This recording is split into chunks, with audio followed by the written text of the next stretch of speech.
Ravikant law classes में आपका हार्दिक स्वागत एवं अभिनंदन। दोस्तों, आज हमारा टॉपिक है, आज हम बिहार पीसीएस जे सिविल जज परीक्षा का प्रथम पेपर जो सामान्य अध्ययन का होता है, जिसमें 100 प्रश्न पूछे जाते हैं, उसको हल करेंगे और देखेंगे कि इसमें किस प्रकार से प्रश्न पूछे जाते हैं। पहला प्रश्न है कि 1946 में भारतीय नौसेना के नाविकों ने कहाँ विद्रोह किया था? तो इसका सही आंसर है बम्बई में। नौसैनिक विद्रोह 1946 में हुआ था, मुंबई में। अगला प्रश्न है कि किस आयोग ने भारत के लिए अकाल संहिता की संस्तुति की थी? अकाल संहिता की संस्तुति स्ट्रैची आयोग ने की थी। सी आंसर सही, सी विकल्प सही है।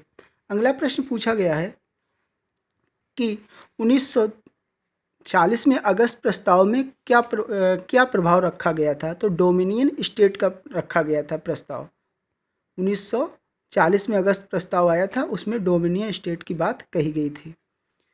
अगला प्रश्न है कि अंग्रेजी भाषा को शिक्षा का माध्यम किसने बनाया था? तो लॉर्ड मैकाले ने बनाया था। ए विकल्प सही है। लॉर्ड मैकाले को प्रथम विधि आयोग के अध्यक्ष भी थे। प्रथम विधि आयोग का गठन कब किया गया था?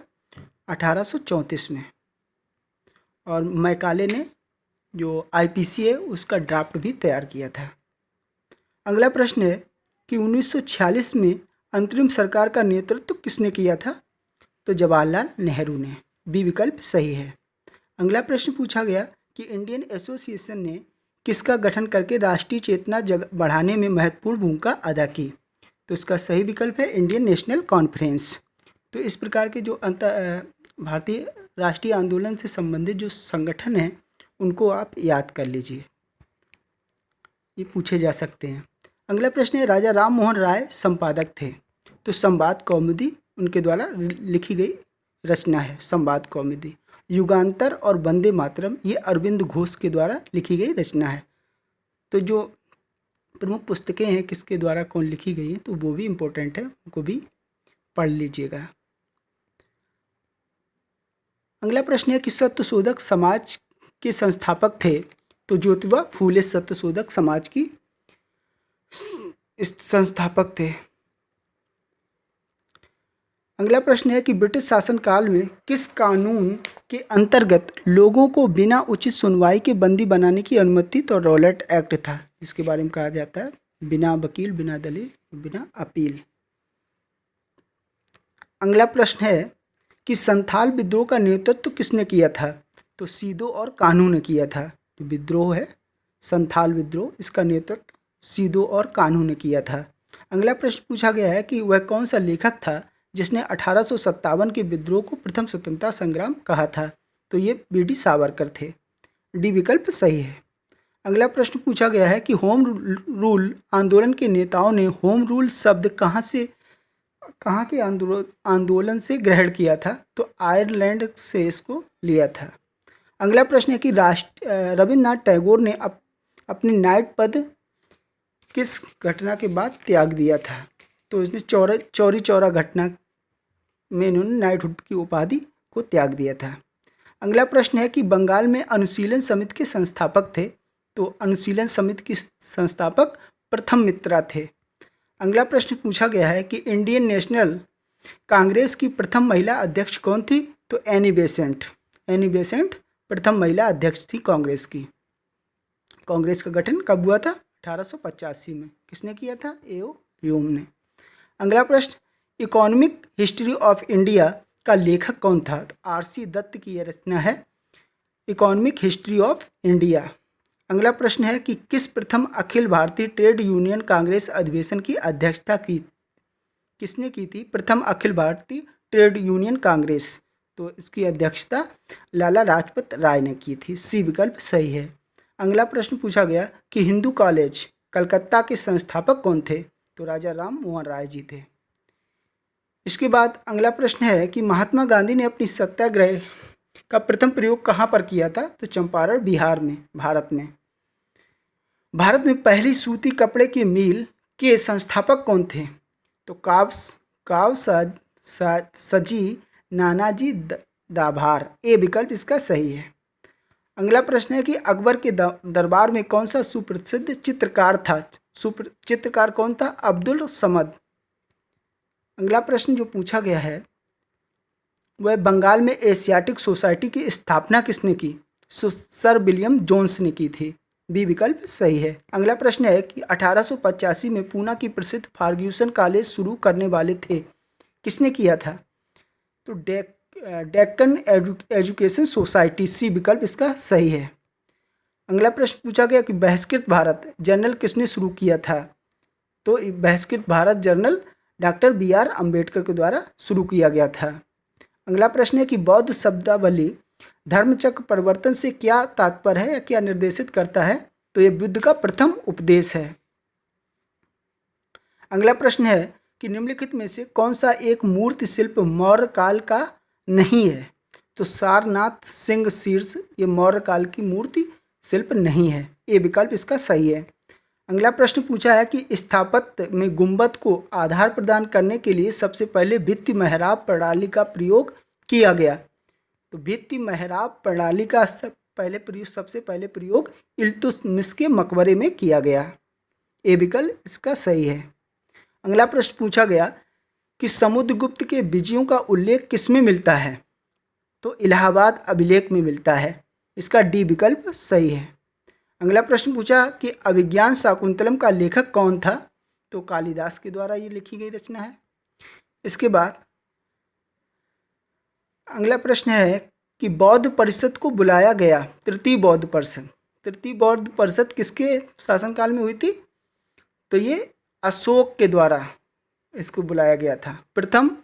प्रथम अजातशत्रु के समय, द्वितीय कालाशोक और तृतीय अशोक के और चतुर्थ कनिष्क के समय में हुई थी। अगला प्रश्न है कि संगम काल में तमिल में महाभारत किसने लिखी? तो पेरुंदेवनार ने। ये विकल्प इसका सही है। संगम काल में तमिल में महाभारत लिखी थी पेरुंदेवनार ने। अगला प्रश्न है जिस दिल्ली सुल्तान ने एक कृषि विकास मंत्रालय की स्थापना की थी वह था? कृषि विकास मंत्रालय की स्थापना मोहम्मद बिन तुगलक ने की थी। बी विकल्प सही है। इसके बाद विजयनगर के जिस सम्राट ने तेलुगु और संस्कृत साहित्य में सर्वाधिक योगदान किया वह था? विजयनगर सम्राट में तेलुगु और संस्कृत के साहित्य का सर्वाधिक योगदान कृष्णदेव राय ने किया था। सी विकल्प सही है। अगला प्रश्न है कि तारीख मुबारक शाही का लेखक याहिया सर हिंदी निम्नलिखित में से किसके शासनकाल में था? तो इसका सही आंसर है सैयद। बी विकल्प सही है। अगला प्रश्न है कि औरंगजेब के काल में जिन सतनामियों ने बगावत कर नरमौल शहर को दखल कर लिया था वे थे दादू के अनुयायी थे। बी विकल्प इसका सही है। अगला प्रश्न पूछा गया है कि दंडराढ़ में सर्वाधिक वर्षा किससे होती है? तो ये 35 क्वेश्चन पूछे गए हैं हिस्ट्री से। अब ये ज्योग्राफी से पूछे जा रहे हैं क्वेश्चन। दंडारण्य में सर्वाधिक वर्षा किससे होती है? तो ग्रीष्मकालीन चक्रवात से। अगला प्रश्न है कि निचले गंगा डेल्टा में मिलने वाले सूक्ष्म विदर क्या कहलाते हैं? तो खदेरा कहलाते हैं। अगला प्रश्न है कौन सी नदी गुजरात की आशा कहलाती है? तो नर्मदा नदी गुजरात की आशा कहलाती है। बी विकल्प सही है। अगला प्रश्न है कौन सा नदी तंत्र सर्वाधिक पुराना है? तो चंबल नदी तंत्र सर्वाधिक पुराना है। ए विकल्प सही है। अगला है कि भारत का सर्वाधिक क्षमता वाला तेल शोधन कारखाना कौन सा है? तो कोयाली भारत में सर्वाधिक क्षमता वाला तेल शोधन कारखाना है। अगला प्रश्न है कि भारत का सबसे लंबा राजमार्ग जो जबलपुर से होकर गुजरता है की संख्या क्या है? तो NH-07। बी विकल्प इसका सही है। अगला प्रश्न पूछा है कि कावेरी नदी की कुल लंबाई क्या है? तो 802 किलोमीटर है। सी विकल्प सही है। अगला प्रश्न पूछा है कि सोन, नर्मदा तथा महानदी नदियों की उत्पत्ति स्थल अमरकंटक कहाँ स्थित है? अमरकंटक मैकाली श्रेणी में स्थित है। ए विकल्प इसका सही है। नेक्स्ट प्रश्न है कि मध्य प्रदेश में निम्न में से किस जिले से होकर भारतीय मानक समय रेखा गुजरती है? तो बिलासपुर से होकर गुजरती है। ए विकल्प इसका सही होगा। अगला प्रश्न है कि भाखड़ा बांध किस नदी पर है? भाखड़ा बांध किस नदी पर है? सतलज। डी विकल्प इसका सही है। कोसी मैदान की समुद्र तल से औसत ऊंचाई है? तो 30 मीटर। डी विकल्प सही है। कर्क रेखा किस राज्य से होकर गुजरती है? तो कर्क रेखा बिहार राज्य से होकर गुजरती है। अगला प्रश्न है कि लमडिंग किस राज्य में स्थित है? तो असम में स्थित है। अगला प्रश्न है भारत के किस राज्य में समुद्री अपरदन सर्वाधिक होता है? सही आंसर इसका है ए केरल। अगला प्रश्न है भारत की हिमानी झील कौन सी है? भारत की हिमानी झील कौन सी है? तो बी विकल्प सही है इसका सियाचिन। अगला प्रश्न पूछा गया है कि किसको अंतर्राष्ट्रीय हरित क्रांति के जनक के रूप में जाना जाता है? ए विकल्प इसका सही है नॉर्मन बोरलॉग। हरित क्रांति के जनक के रूप में किसे जाना जाता है? Norman Borlaug. अगला प्रश्न पूछा गया कि निम्न दिवस में से कौन सा एक अंतर्राष्ट्रीय पृथ्वी दिवस के रूप में मनाया जाता है? अंतर्राष्ट्रीय पृथ्वी दिवस कब मनाया जाता है? 22 अप्रैल को। आंसर डी सही है। अगला प्रश्न पूछा है कि भारतीय कृषि अनुसंधान परिषद के वर्तमान महानिर्देशक कौन हैं? तो उस समय जब पूछा गया था तो उस समय इसमें डॉक्टर एस 2013 का पेपर है, डॉक्टर एस अय्यप्पन थे, लेकिन वर्तमान समय में कौन है? हिमांशु पाठक हैं। कृषि अनुसंधान परिषद के वर्तमान में जो अध्यक्ष महानिर्देशक हैं वो हिमांशु पाठक हैं। एक बार चेक कर लीजिए, अभी तो हमने देखा था तो इससे यही थे, शायद बदल गए हों। नासकॉम के वर्तमान अध्यक्ष कौन है? तो नासकॉम के वर्तमान अध्यक्ष कृष्णन रामानुजम हैं वर्तमान समय में। यूरो जोन के सदस्य देशों की संख्या निम्न में से क्या है? तो यूरो जोन किसे का सदस्य कौन है? तो यूरोपियन यूनियन जिसके सदस्य 27 हैं, उन्हीं में से जो 20 सदस्य हैं जिन्होंने यूरो को अपनी मुद्रा स्वीकार किया है, तो इस समय 20 सदस्य हैं यूरो जोन के। निम्नलिखित में से उस समय जब पूछा गया था तो 17 थे। निम्नलिखित इसमें पूछा गया नोबेल साहित्य का नोबेल पुरस्कार 2012 साहित्य का नोबेल पुरस्कार इस वर्तमान समय में अगर 2022 में देखा जाए तो किसे मिला है? एनी एनॉक्स को मिला है। फ्रेंच लेखिका हैं, इनको मिला है एनी एनॉक्स साहित्य का नोबेल पुरस्कार 2022। अगला प्रश्न पूछा गया है कि निम्नलिखित में से कौन अंतर्राष्ट्रीय पैरा ओलंपिक समिति के अध्यक्ष हैं? पैरा ओलंपिक समिति के अध्यक्ष कौन हैं? तो वर्तमान समय में राव इंद्रजीत सिंह हैं। ठीक है। अगला प्रश्न पूछा गया है कि निम्नलिखित पंचवर्षीय योजनाओं में से किसको रोलिंग योजना कहा जाता है? तो रोलिंग योजना छठी पंचवर्षीय योजना को कहा जाता है। अगला प्रश्न है कि 16वें गुट निरपेक्ष आंदोलन का शिखर सम्मेलन कहाँ आयोजित किया गया? तो वर्तमान में अगर 16वां, अब इस समय 18वां हुआ था 2019 में, तो उसमें ये अजरबैजान में हुआ था। अब आगे कहाँ पर होने वाला है इसको एक बार आप चेक कर लीजिए। अगला प्रश्न है कि लाओनिंग किस देश का पहला विमान वाहन है? तो ये चीन का है। निम्नलिखित में से कौन निर्मल भारत यात्रा का ब्रांड एम्बेसडर है? तो ब्रांड एम्बेसडर पूछा है, तो वर्तमान समय में जो ब्रांड एम्बेसडर हैं उनको आप पढ़ के जाइए, पूछ सकते हैं। तो अब इस क्वेश्चन को कोई रेलिवेंसी नहीं है कि निर्मल यात्रा, अब इसको हमें मालूम भी नहीं है। अगला प्रश्न है कि भारतीय अंतर्राष्ट्रीय मुद्रा कोष का वर्तमान मुखिया कौन है? तो अंतर्राष्ट्रीय मुद्रा कोष का वर्तमान में क्रिस्टलिना जॉर्जिवा, ये बुल्गारिया की हैं, क्रिस्टलिना जॉर्जिवा। ठीक है, लेकिन उस समय तो क्रिस्टीन लगार्ड थी, लेकिन वर्तमान का याद रखें क्रिस्टलिना जॉर्जिवा 2000, अब इस समय 23 में जो है। अगला प्रश्न है कि गूगल मानचित्र पर वास्तविक समय के आधार पर 6500 गाड़ियों के स्थान पर पता लगाने के लिए भारतीय रेलवे द्वारा प्रवर्तित निम्न में से कौन सी सेवा है? तो उस समय करंट का ये प्रश्न है। तो रेल रडार था। 6500 गाड़ियों के स्थान पर पता लगाने के लिए रेलवे के द्वारा जो सेवा जारी की थी वो रेल रडार थी।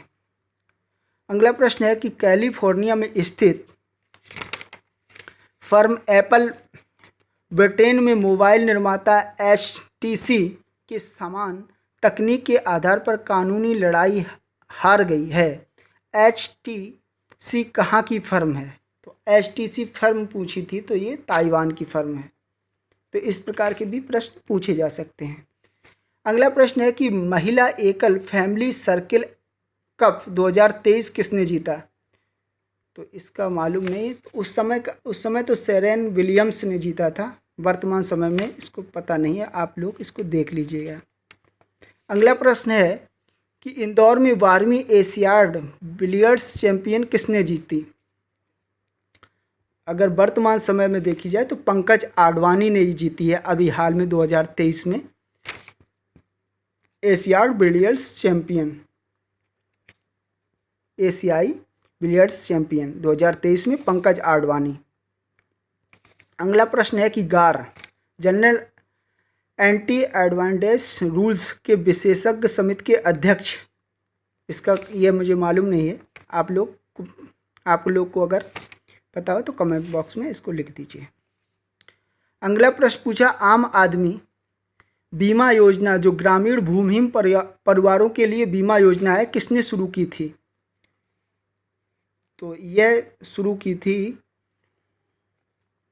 नाबार्ड ने नहीं, इसको किया था LIC ऑफ इंडिया ने, LIC ने की था। बी इसका विकल्प सही है। किताब डांस ली हैरम डी कदाफी किसने लिखी है? तो वर्तमान समय की जो बुक्स हैं उनको भी पढ़ लीजिए, उनसे भी प्रश्न पूछा जा सकता है। तो ये अनिक कोजियन ने लिखी थी। ए इसका विकल्प सही है। अगला प्रश्न पूछा है FAO संगठन का मुख्यालय कहाँ है? तो रोम में है। खाद्य एवं कृषि संगठन, रोम में इसका मुख्यालय है। अगला प्रश्न पूछा गया है कि निम्न कौन सा तथ्य असत्य है? गलत पूछा गया है। अब ये बायोलॉजी से संबंधित क्वेश्चन है। इसमें जो सही विकल्प है वो बी है, ऑक्सीजन की उपस्थिति में किण्वन की प्रक्रिया। ये गलत है, बाकी यार सभी सही है। दृश्यमान प्रकाश में क्लोरोफिल द्वारा कौन से रंग का सर्वाधिक अवशोषण होता है? तो क्लोरोफिल द्वारा कौन से रंग का सर्वाधिक अवशोषण होता है? तो ये लाल और नारंगी। सी इसका विकल्प सही है। अगला प्रश्न पूछा गया है कि कौन सा जानवर सर्वभक्षक है? सर्वभक्षक में सब कुछ खाने वाला, तो इसमें चूहा है, डी विकल्प।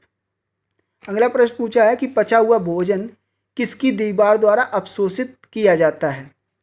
तो किसके द्वारा अवशोषित? इलियम के द्वारा, डी विकल्प इसका सही है। अगला प्रश्न पूछा गया मानव शरीर में पाचन के लिए कौन सी सहायक ग्रंथि उपस्थित होती है? कौन सी सहायक ग्रंथि उपस्थित होती है?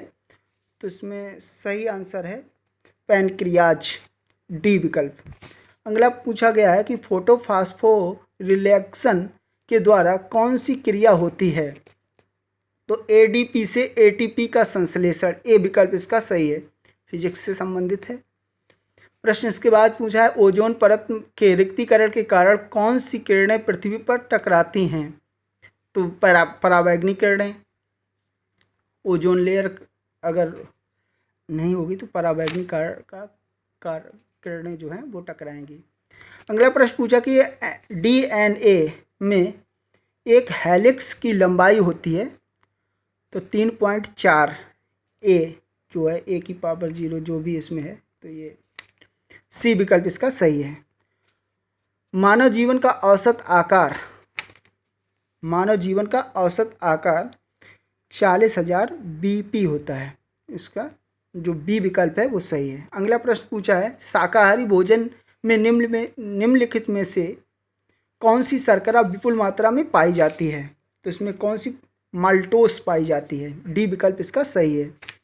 अगला प्रश्न पूछा क्या है कि इंसिलेट एंगल को क्रिस्टिकल एंगल में परिवर्तित करने के लिए रिफ्रैक्टिव एंगल का माप क्या होगा। तो इसका बी विकल्प सही है। रिफ्रैक्टिव एंगल का माप 90 डिग्री होगा। अगला प्रश्न है कि निर्वात में प्रकाश का वेग। तो इसका बी विकल्प सही है, 3 में गुणे 10⁸। अगला प्रश्न पूछा है स्पेक्ट्रम में कौन सा रंग सर्वाधिक विचलित होगा जब वह प्रिज्म से होकर गुजरेगा। तो इसमें सबसे ज़्यादा बैगनी जो होगा वो सबसे ज़्यादा विचलित होता है। अगला प्रश्न है कि विद्युत गति की इकाई। तो विद्युत गति की इकाई वोल्ट होती है। ये विकल्प इसका सही है। सोलेनाइड में सर्वाधिक चुंबकीय क्षेत्र होता है अक्ष पर। बी विकल्प इसका सही है। ऊर्जा के विकल्प के रूप में किस स्वरूप को स्वीकारा जाता है। भूगर्भीय ऊर्जा। ए विकल्प इसका सही है। अगला प्रश्न है भारत का कौन सा राज्य भूगर्भीय ऊर्जा का उपयोग करता है। तो गुजरात। ए विकल्प सही है। अगला प्रश्न है कि ऊर्जा का कौन सा स्रोत सूर्य से संबंधित नहीं है। सूर्य से संबंधित नहीं है तो पेट्रोलियम सूर्य से संबंधित नहीं है। बी विकल्प सही है। अगला प्रश्न पूछा है कि किस प्रक्रिया के कारण तारे स्वयं चमकते हैं। तो नाभिकीय संलयन के कारण। नाभिकीय संलयन के कारण तारे स्वयं चमकते हैं। अगला प्रश्न है कि हैबर प्रक्रिया में अमोनिया के निर्माण में कौन सा निकाय काम में लाया जाता है। हैबर प्रक्रिया से अमोनिया के निर्माण में कौन सा निकाय काम में लाया जाता है। तो इसका है बंद निकाय। बी सही है। अगला प्रश्न पूछा है कि क्रिया की गति कब बढ़ेगी। क्रिया की गति कब बढ़ी। निकाय का दबाव बढ़ने पर। ब्राइन क्या है। NaCl का सांद्र घोल। ए सही है। अगला प्रश्न पूछा है कि अग्निशमक के रूप में कौन सा पदार्थ उपयोग में लाया जाता है। तो अग्निशमक के रूप में NaHCO3 को उपयोग में लाया जाता है। डी विकल्प सही है। जला हुआ मृत प्लास्टर कहलाता है। जला हुआ मृत प्लास्टर क्या कहलाता है। Anhydrous calcium sulphate. ए विकल्प इसका सही है। अगला प्रश्न है कि प्रयोगशाला के उपकरण बनाने के लिए कौन सा कांच उपयोग में आता है। तो इसमें पायरेक्स कांच उपयोग में आता है। प्रयोगशाला के उपकरण बनाने के लिए पायरेक्स कांच। बी विकल्प सही है।